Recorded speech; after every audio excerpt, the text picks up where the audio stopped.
expansion was discussed both at a committee level and at the board, and ultimately the league office was tasked by our board with doing an in-depth analysis of all the issues around expansion, both. The post that broke everything. 2 words. That's all it took. DiJonai Carrington commits one of the most violent fouls of the entire WNBA season, gets ejected, walks to the locker room while the game is still going, and then posts "white privilege" in all caps, tagging the Indiana Fever. No context, no explanation, just 2 words, a tag, and a lit match dropped onto one of the most combustible situations in professional women's basketball. Within hours, the story was everywhere. But here's the thing, the foul itself wasn't even the most controversial part of this. What Stephanie White said at that post-game press conference is what turned a basketball incident into a full-blown institutional crisis for the Indiana Fever. Let's go through all of it, because there are multiple layers here, and most of the takes you've seen online are only getting half the story. August 8th. Indiana Fever versus Chicago Sky at the United Center in Chicago. Late in the first quarter, Sophie Cunningham gets the ball in transition. A clear breakaway, nothing between her and the basket. She goes up for the layup. Carrington, coming from behind, jumps and makes contact directly with Cunningham's head and neck, sending her crashing down to the hardwood. The ref stopped play immediately. After a video review, they determined there was wind-up, significant impact, and follow-through on the foul. That combination meets the threshold for a flagrant 2, automatic ejection. Carrington had been in the game for less than 4 minutes. Cunningham gets up. She confronts Carrington face-to-face. Teammates from both sides step in. Cunningham is briefly restrained before officials restore order. She stays in the game and hits the resulting free throw. Indiana wins, 90-86. Cunningham finishes the game, and Carrington heads to the locker room early. Sky coach Tyler Marsh, for his part, said he hadn't seen a replay of the foul yet, so he wasn't ready to comment on whether the flagrant 2 was justified. That's a reasonable answer from a coach working with limited information in the moment. What Stephanie White said was a different story entirely. White was asked about the foul on her own player, and her response genuinely surprised people. She acknowledged the call was correct. She said it was a hard foul and that she thought it was the right call by the officials. So far, fine. But then she added that she didn't think Carrington intentionally went for Cunningham's neck. And she went further than that, describing Carrington as a player who's going to play her butt off, and saying, nobody's going to go walking in for a layup. That framing did not sit well with Fever fans. At all. Because to a lot of people listening, it sounded less like a coach defending a call and more like a coach defending the player who committed the foul. On your own teammate. A teammate who had just been taken to the floor by a hit to the head and neck. The internet did not let that go. Fever fans were furious. Indiana's own Lieutenant Governor, Micah Beckwith, posted on X that the Fever needed to let Stephanie White go, writing that no solid coach would ever take the side of the opposing team's player who committed a flagrant foul on one of your own players. Now, White's defenders had a legitimate counter-argument. She hadn't seen the replay before that press conference. She was working off what she saw live. And what she saw live, depending on your angle, could have looked more ambiguous than what the replay revealed. But the problem is, the words she chose didn't sound like a coach withholding judgment. They sounded like a coach vouching for the opposing player's character. When you add in who Carrington is, a player with a history of physical contact with Indiana Fever players, including the notorious eye poke on Caitlin Clark during the 2024 playoffs, the reaction from Fever fans becomes more understandable, even if you think it went too far. Now let's go back to Carrington. From the locker room, with the game still in progress, she posted "white privilege" in all caps and tagged the Indiana Fever on Threads.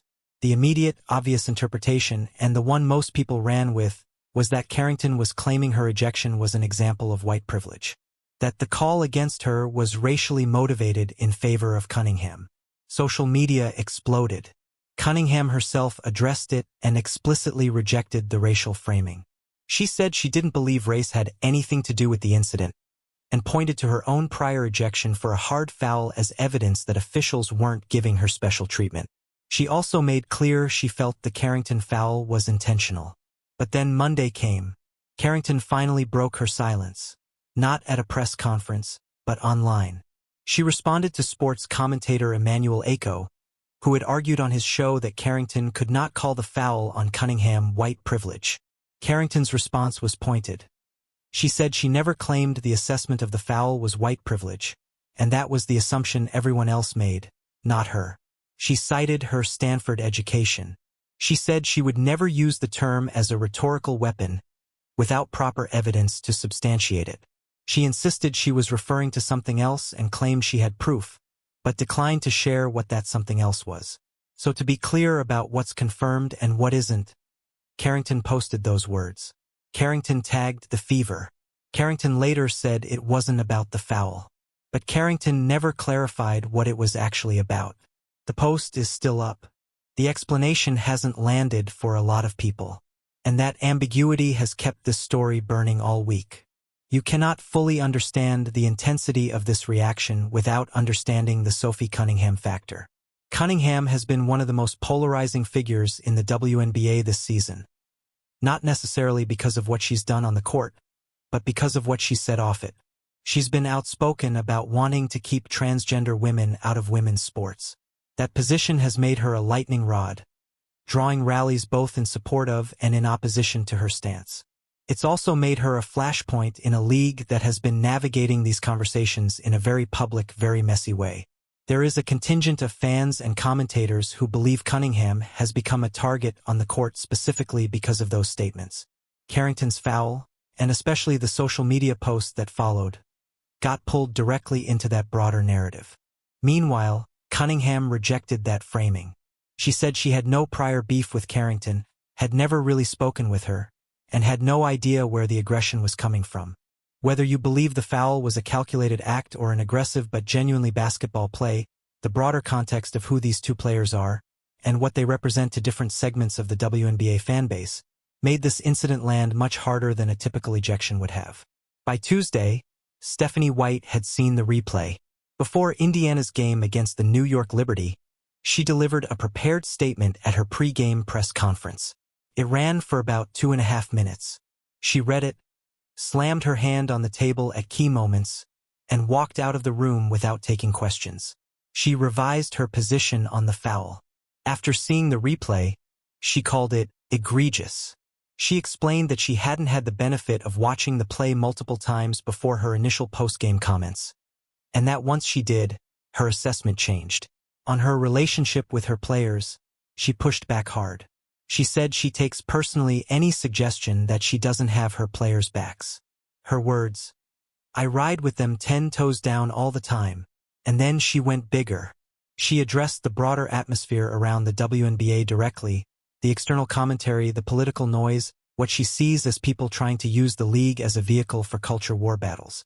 Her words, the hate, the fear-mongering, the divisiveness, the stuff that's trying to hijack our league will not win. She ended the statement with, "I stand by them. I will always stand by them. Everybody else can go to hell." And then she walked out. Now, as a piece of theater, that press conference was effective. It rallied her players, got Caitlin Clark and Sophie Cunningham on record publicly backing her, and generated a counter-narrative after days of criticism. Cunningham herself said that White loves us, and that the backlash was outside noise. Fever president Kelly Krauskopf put out a statement giving White the full support of team leadership, noting that White has the Fever in playoff contention for the second consecutive season. But it's also worth noting what some critics observed.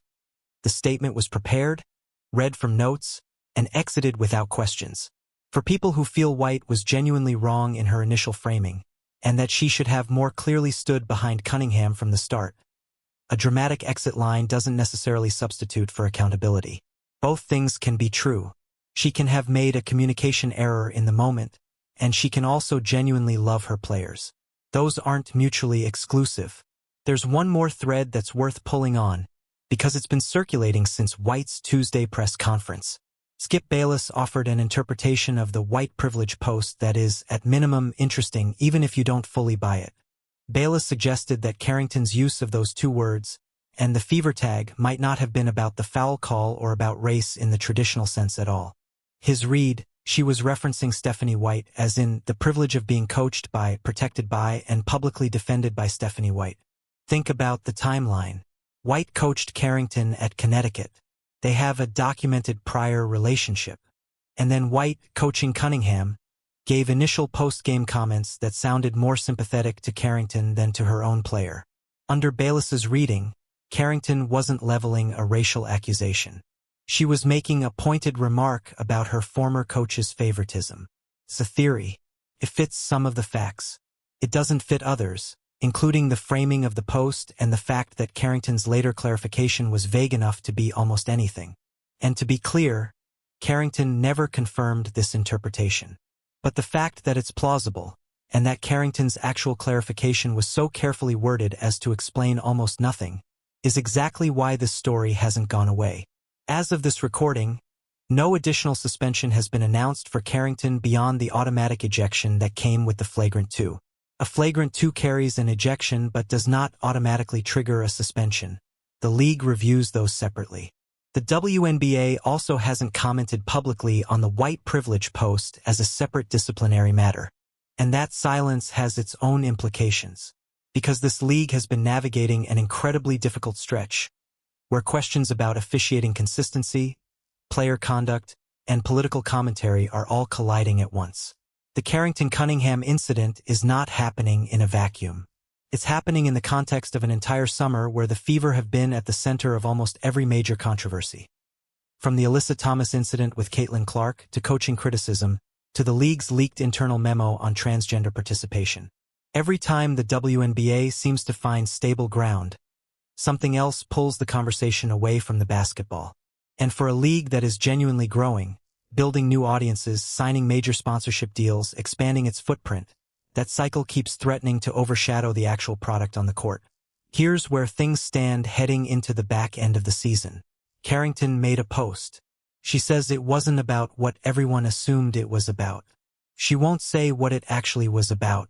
That ambiguity is doing enormous damage to her public standing, because when you post something inflammatory in the immediate aftermath of an ejection and then refuse to clearly explain it, you own the interpretation the public lands on. Stephanie White made a communication error at the worst possible moment. She corrected course. Her players stood by her. The organization backed her. But the correction required a dramatic, orchestrated press conference rather than a quiet, direct statement, which says something about how much pressure had built up. Cunningham is still standing. She rejected the racial framing directly, stood by her coach publicly, and kept playing.